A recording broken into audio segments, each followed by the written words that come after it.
The morning sun had barely risen over the small town of Clearwater when Harold Thompson pushed open the glass door of Mel's Diner. At 81 years old, Harold moved slowly, each step a reminder of the decades he had carried on his shoulders. His knees ached from years of marching as a young soldier, and his back still bore the silent scars of war. But Harold came here every morning. Not just for the coffee, not just for the pancakes Mel always made the way he liked them, but for the company. For the chance to feel like he still belonged somewhere, to be something more than just an old man fading into the background. As he took his usual seat by the window, he nodded at a young waitress who always called him sir with genuine respect. Harold reached into his pocket and pulled out a weathered photograph of his platoon, smiling in black and white. He never went a day without looking at it. The diner was quiet, filled with the clinking of cups and the low hum of conversation. Until the door slammed open, a tall-browed man with tattoos crawling up his neck and rage written across his face barged in. He reeked of liquor, though it wasn't even 9 in the morning. People turned their heads, then quickly looked away, not wanting trouble. The man spotted Harold alone, fragile and slow, and sneered. "Look at this old fossil," he barked, loud enough for everyone to hear. Probably wasting away his pension check on bacon and coffee. The diner went silent. Harold, steady and calm, set down his cup. He had faced worse before. He had stood in deserts, jungles, and battlefields where bullets didn't Mississippi. This was nothing compared to that, but the thug wasn't finished. He marched up to Harold's table and leaned in, the stench of alcohol burning in Harold's nose. "You think anyone cares about you, old man?" he spat. "You're nothing. Just a burden." Harold didn't answer. He simply looked at the man with steady eyes that had seen war and sacrifice. And maybe it was that silence, that unshaken calm, that infuriated the thug. With one swift motion, the man raised his hand and slapped Harold across the face. The sound cracked through the diner like a gunshot. The waitress gasped. A man in the corner stood halfway up, then sat back down, afraid. Harold's head jerked to the side, but he didn't fall. He just sat there, dignity intact, his jaw tight. The thug laughed. "What's the matter, old soldier? No fight left in you." And then, just as the tension reached its peak, the bell above the diner door jingled again. 3 men walked in. Leather jackets. Heavy boots.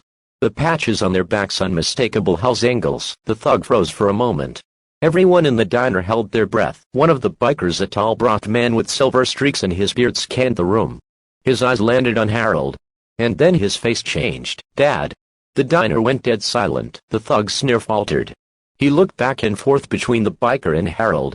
"This your old man?" he asked, suddenly less sure of himself. The biker's jaw clenched. "Yeah, that's my father." And before anyone could move, the biker stormed forward, his heavy boots shaking the floor. He grabbed the thug by the collar and slammed him against the wall so hard the windows rattled. "You just put your hands on a decorated veteran. On my father." His voice was low, but every word was dipped in fury. The thug stammered, trying to speak, but the biker's grip tightened. 2 other Angles flanked him, their presence enough to freeze the diner in place. "You think you're tough," the biker growled. "You don't know tough. This man fought for this country when punks, like you, couldn't even stand on their own 2 feet. He bled so cowards, like you, could walk into a diner free." The thug's eyes darted, searching for a way out, but there was none. The biker shoved him toward the door. "Get out. And if you so much as breathe in my father's direction again, you'll regret it." The thug stumbled out, muttering curses, but his bravado was gone. The door slammed shut behind him. The diner was silent again. Then slowly, the people inside began to clap. A soft ripple at first, then stronger. Not for the biker. Not for the Angles. But for Harold. The biker turned to his father, his face softening. "Dad, you okay?" Harold, still steady, nodded. "I've had worse. But I'm proud of the man you've become." The biker swallowed hard, his rough exterior cracking. He pulled his father into a hug, something he hadn't done in years. "I should have been around more," he said quietly. "I'm sorry I left you alone." Harold's eyes shimmered. "Son, you're here now. That's all that matters." The diner felt different after that.